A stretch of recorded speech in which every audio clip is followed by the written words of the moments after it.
It's a great privilege for me to welcome each and every one of you. As mentioned by Indu, India celebrates Vigilance Awareness Week every year to mark Sardar Patel's birthday. This year, the theme of the Vigilance Week celebration is Independent India at 75, Self-Reliance with Integrity. As an educational institution, we play an important role in prevention of the corruption. The young generations or the young budding students of the today's is the future of the country. Therefore, all of us play an important role in the fight against the corruption and promoting ways to combat it at an individual as well as the systemic level. Today we have with us a very appropriate personality, Dr. C.B. Matthews. He is a thorough public servant, policymaker, and the educationalist. He was working in the various capacity of the Kerala government as an Indian public service and in Kerala cadre, worked in the police department for 33 years in all branches such as law and order, crime branch, vigilance and anti-corruption bureau, intelligence and armed police battalions. I think sir is the appropriate person to motivate all of us and all our young students against the fighting against the corruptions as well as promoting a ways to combat attacks at the individual level as at the systems level. On behalf of the institution, it's a great privilege for me to welcome you, sir. Just for the information of our chief guest, the Manipal College of Health Profession is the first full-fledged and the largest institutions in the country for providing quality educations in allied health science.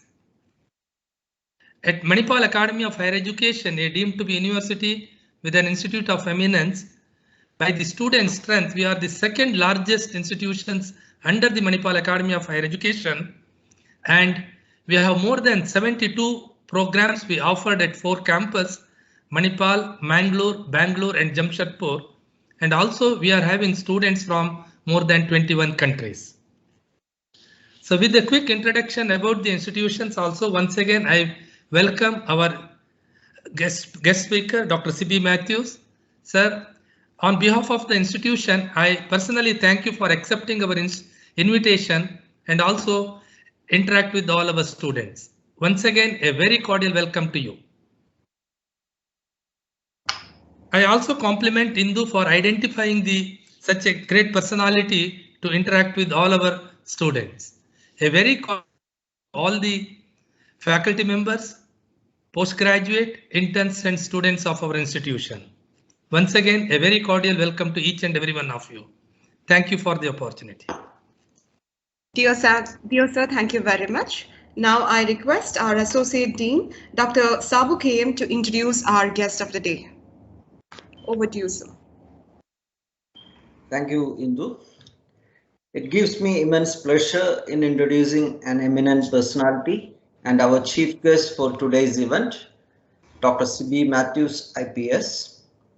So Dr. C.B. Matthews had his education in St. Birchman's College, Changanasheri, Kerala. He did PG in economics from Kerala University.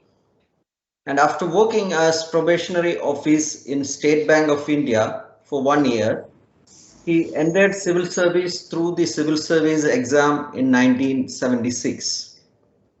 He was allotted to IPS and in Kerala cadre. He served in the police department for long 33 years, and he has a unique distinction of serving in almost all branches of police department, which includes law and order, crime branch, vigilance and anti-corruption bureau, intelligence and police battalion. He took voluntary retirement in the year 2011, having reached the rank of Director General of Police, Kerala. In the same year, he was appointed to the post of Chief Commissioner, Kerala State Information Commission for a tenure of 5 years. After 2016, he is leading a retired life. He did another PG in sociology in 1995 during his service in Kerala Police, and joined a research program in Mahatma Gandhi University, Kottayam, Kerala. He did research study into the social and economic causes of the high rate of suicides in Kerala. And for this research work, he was awarded PhD in the year 2007. He has also published 2 books, one about his experience in the police department as an autobiography, and the second about his study of suicide cases. So we had our chief guest, so I extend a cordial welcome to this week celebration of Vigilance Awareness Day. So welcome to this program, sir. Thank you. Thank you, sir. Over to you, sir.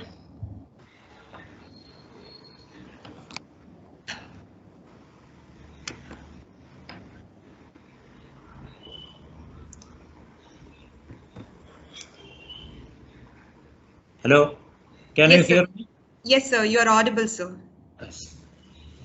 Okay. Gives me great pleasure to give an opening address for the celebration of the Vigilance Awareness Week in this esteemed educational institution. First of all, I thank the Honorable Dean and the Associate Dean and all the other respected teachers, and also special thanks to Ms. Indu for giving me this opportunity to say a few words on this August occasion. As already mentioned in the opening remarks, Vigilance Awareness Week is being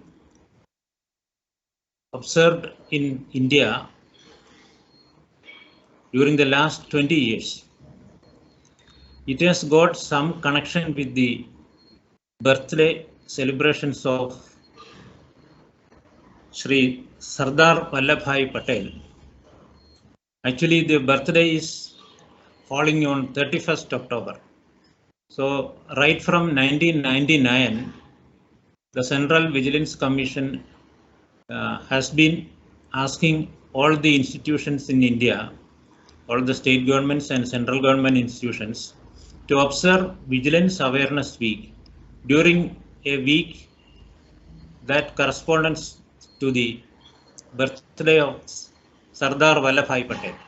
As you well know, Sardar Vallabhbhai Patel was the first Home Minister of independent India.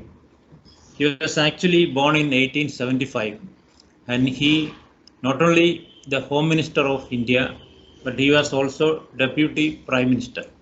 He is well known as the Iron Man of India for the unification of India politically. It is part of the history.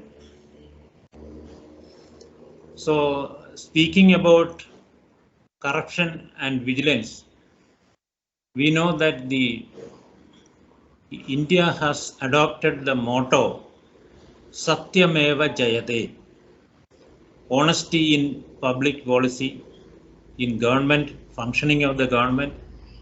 That is our motto. But don't know how far we have achieved that. There is an international organization known as Transparency International. Its headquarters is in Berlin, Germany. This is a non-governmental organization spread all over the world. It is specializing into study of corruption in various countries, in the various different continents, and they prepare what they call a corruption perception index, and they give ranking to the various countries. The rankings start from number 1 Number one is the most honest country, or where corruption is least seen, perceived in the public life. During the last several years, the Scandinavian countries have been number 1, 2, 3 position, always. Finland, then Denmark, then Norway, Sweden, etc. Unfortunately, it's not a matter of pride to say that India has always been around from 70 to 80 position. The last calculation is that India is 73 out of the 100 countries which were made part of the study. Of course, it is possible to dispute, saying that it is a Western standards and it is not applicable to India, etc. But it is a well-known and a very prestigious, internationally known organization. So there is no reason to fight with them or dispute with them, because they are not concerned about the politics at all. And speaking about corruption, our lawmakers were very well aware of the condition of India. 1947, right after the independence, one of the first legal enactments passed was the Prevention of Corruption Act. And after going through several years, finding out the legal loopholes and how difficult it is to get a person punished or convicted under this act, the lawmakers amended this act, extensive amendment, in the year 1988. So what is corruption? All of us think that we know what is corruption, because it is a well-known phenomena in our public life. But there are different types of corruption. What is known as petty corruption is very prevalent. If you go to the village office or you ride on the road, you see a policeman stopping you for a traffic violation, then he may sometimes let you go if you offer a small bribe. That is, these sort of things are called petty corruption. Then there is grand corruption. Grand corruption, sometimes it is never known to the people. It is happening in top of the government level, between the public sector or the private sector. So many contracts are signed. The people hardly ever come to know about the intricacies of the contract, because it is thousands of crores. So there also the Western people, the public sector undertakings are dealing with what we call the MNCs, the multinational corporations. These are all controlled by the Westerners, and they know that in the eastern part of the world, that is the Asia and Africa, corruption is a part of life. So, and they always set apart a part of the project cost for giving bribe to the high officials, maybe in the government, maybe in the public sector, whatever it is, and they call it as commission. It is part of the deal, and it is never known also. But it is actually, plainly speaking, if you call a spade, it is nothing but corruption, because the people are finally suffering, having to pay higher cost for the services.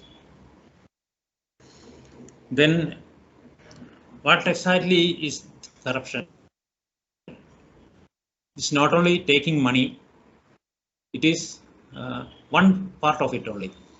According to the Prevention of Corruption Act, there are different other types of corruption also. One is taking bribe.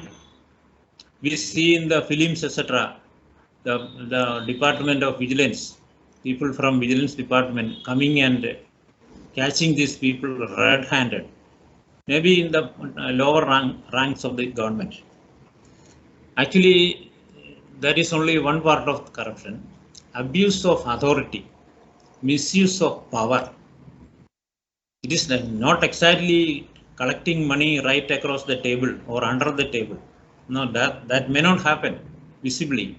But for example, a senior government officer, a bureaucrat, he can decide a contract is to be given. There are various people who have given the tender or quotation, and he can decide who should be given the contract.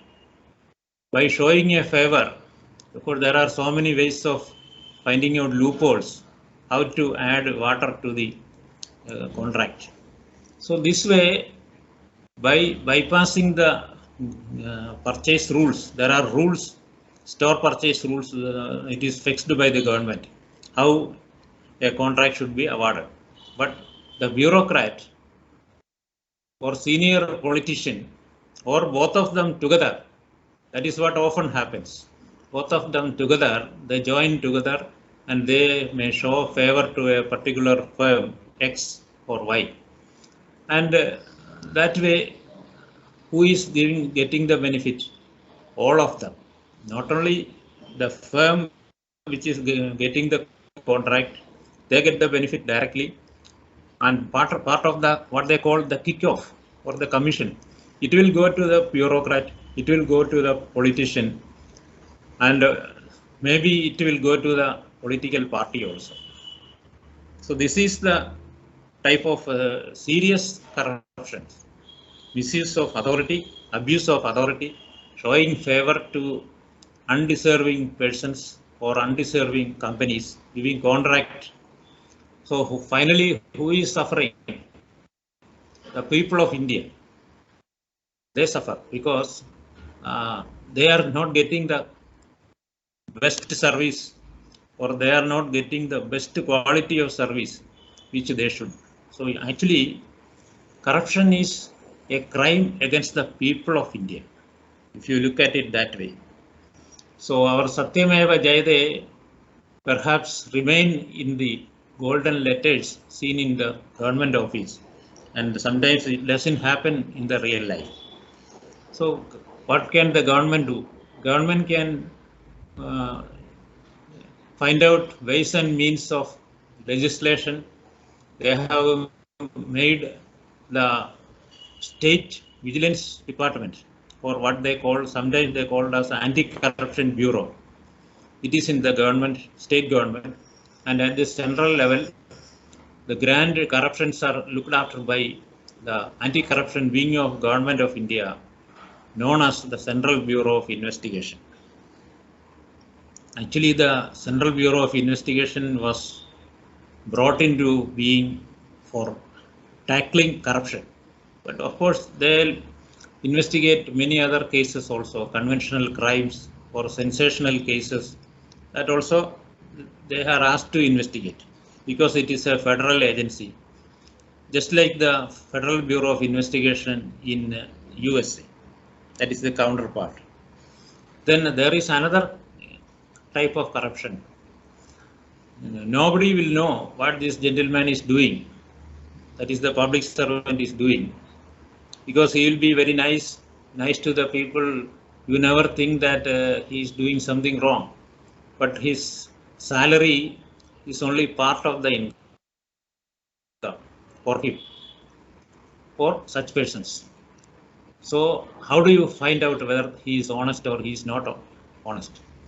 All the government officials, whether in the state or the various central agencies, they are asked to submit a statement.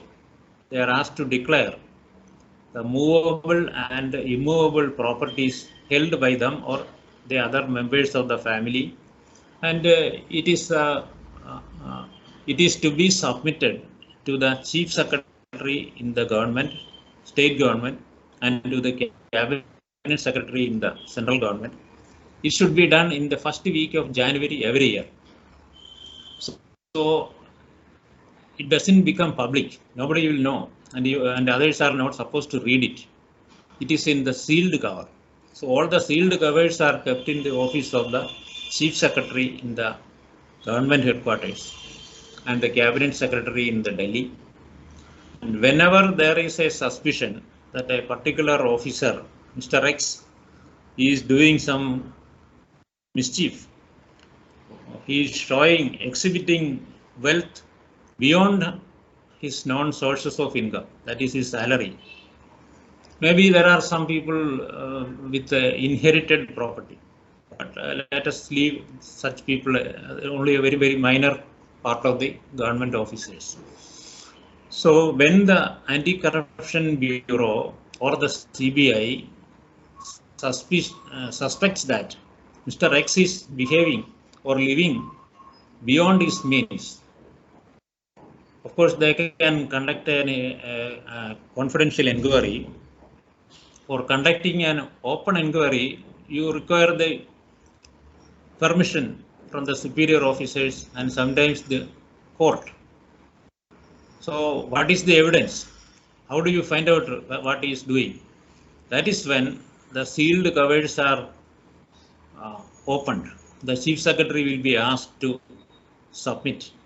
Please give us the sealed covers containing the movable and immovable properties declared by this gentleman, Mr. X, during the last 10 years. And Chief Secretary will hand over them. So Anti-Corruption Bureau or the CBI will examine them and they will find out how much he has actually declared. Declared means to the government. Then the field inquiry will show, perhaps it will show that he is having farmhouse or he is in the possession of some apartments or some flat in the posh area, or so many other assets are possible. Whatever is possible, we don't have to discuss this well now. So then you compare what this man has actually declared to the government, what is actually seen on inquiry, field inquiry. That is how the department, Anti-Corruption Department, comes to know whether he is actually honest or a man of integrity or he is doing corrupt practices. Because regarding integrity, all government officers are supposed to, that means the public sector also, they are also all supposed to strictly observe integrity. It is not an ideal, it is part of the conduct rules governing all the government service. So this is how the CBI or the Anti-Corruption Bureau finds out whether there is a corruption case and the case is charge sheeted, and sometimes it may be convicted, but not very easy to get a conviction. There are special courts to try vigilance cases. They are known as the vigilance courts. They are all over the country. I can't say the number and all that, but CBI have their own courts, CBI special courts. The judges are known as the special judge to try offences charge sheeted by the CBI. So these are all the machinery which the government can do. So, but basically, as I mentioned earlier, the Transparency International found that India is always centering between 70 and 80, and our neighbors, Pakistan, Bangladesh, etc., are also very, very close to us. And which are the most corrupt countries? According to this agency, the study, the most corrupt countries are some countries in the Africa, like Sudan, for example. Then some countries in the Middle East, known as Turkmenistan, Uzbekistan, etc. Hardly any democratic government is there. Unfortunately, whether we believe it or not, Russia is also part of this lower ranking nations. Russia, even though there is a government, it's not a democratic government. Even by name, it is known as democracy, but we know that what is happening there. It is more or less a one-man show going on there. So in such countries, there is a difficulty in finding out corruption and countering the corruption. So where does it all start? As the Honorable Dean has mentioned, it's part of the education system that you give a sense of honesty, integrity to the people.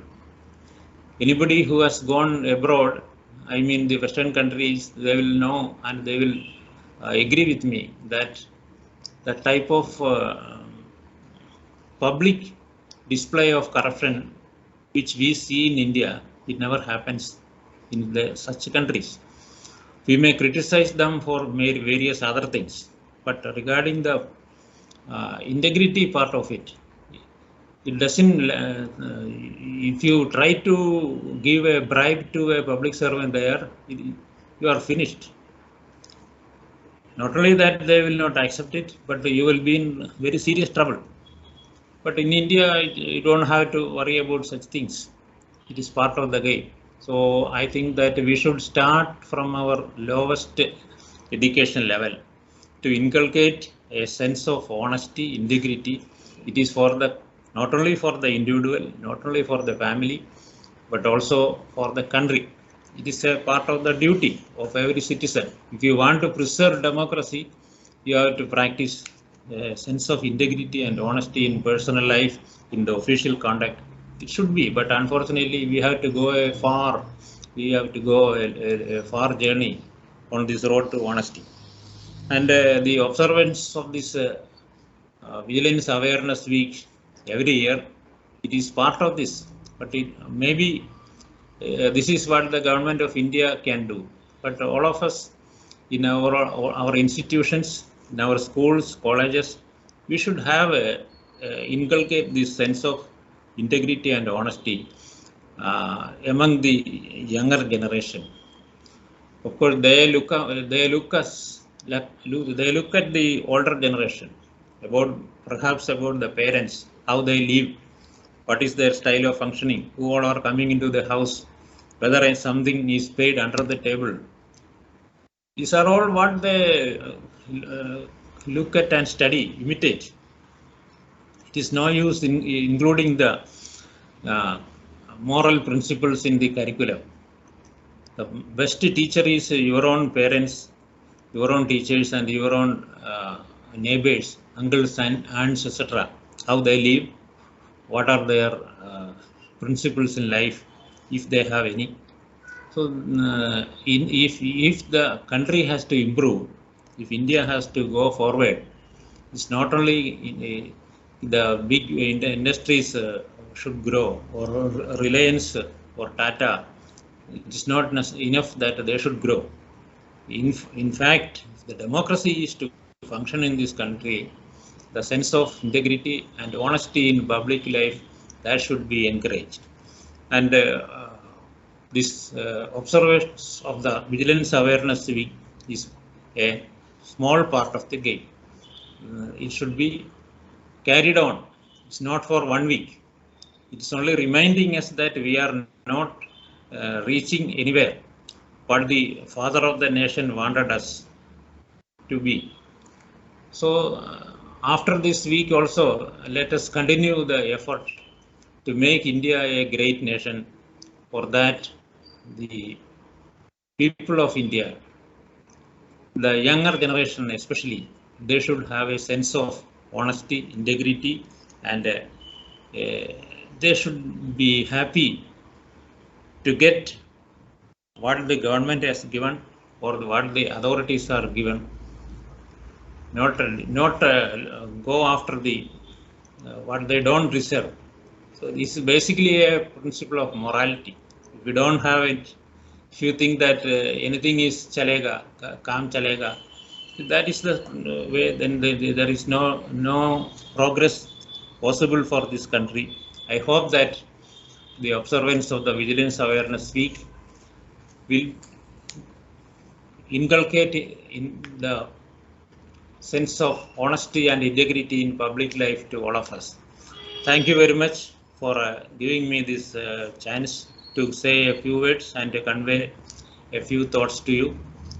I wish all these students and teachers and this institution the very best in the years to come. Thank you very much. Dear sir, thank you so much for your inspiring speech. Dear students, would you like to ask any questions? This is now it's open for discussion. If you have any queries, please come forward and ask. Okay, Indu, if I may be permitted to make a few comments about Dr. C.B. Matthews' wonderful speech. Sure, sir. Please, sir. Yes. Dr. C.B. sir, this is Dr. Rajshekar, the founding dean and the former dean of the Manipal College of Health Professions. And having been trained in the Army School, Sainik School, okay, I do endorse your views on integrity, honesty, which you have beautifully captured with adequate examples. I really loved your views on corruption, where you talked about petty corruption, grand corruption, abuse of power, serious corruption, which is so not only in the public sector but also happening in every walk of life. So you rightly said that any form of corruption, whether it's petty or grand, is a crime against the people of India. That's every taxpayer, that is includes every one of us. And you are extolling the virtues of integrity, honesty is a very much needed message to every one of us, and especially to the younger generation, okay, who are still grappling with understanding what are the values of life. And finally, your clarion call for observation of the vigilance, not just for 1 week, but 24/7, 365 days, or throughout your life, will be very well taken by us. Here's a wonderful speech, CB sir. I really loved it, and thank you so much for your time and giving us the inputs on what is vigilance. Thank you very much. Thank you so much, sir. Students, do you have any queries? Any questions?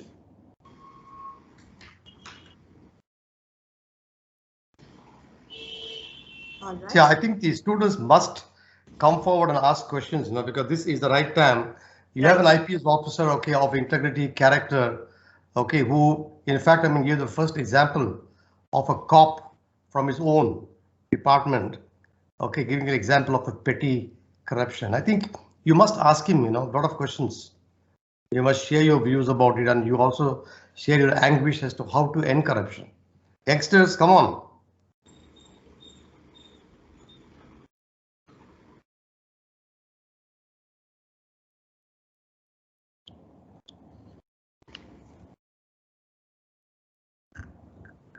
Probably they'll be contemplating over the things they might have heard from sir. So Dr. C.B. Matthews, IPS, he is one among the senior and the most among the IPS officers who had contributed much to popularize the concept of friendly police when policing was considered to be a concept which is to be taken with a pinch of salt. He had proved his brilliance during his studies. Being academically brilliant and professionally popular, he introduced novel ideas in police department and wherever department he worked. So we have invited sir because not only because of his academic brilliance, and he used this academic brilliance to serve or for the well-being of the entire society, and he entered the All India Civil Service. So that should be a really inspiring thing for all of us students. All of you are working in healthcare professions. So you should be also thinking about how you can give back to the society. Dear sir, once again, I express my heartfelt thanks on behalf of the entire MCHP for accepting our invitation and for taking pain to give this talk. Thank you so much, sir. Okay, welcome. Thank you very much. See you all. Thank you, sir. Okay, we also thank Ms. Indu Tobi for selecting the most appropriate person for an appropriate theme for the appropriate week. Hats off to you, Indu. Thank you, sir. Have a great day, sir. Thank you.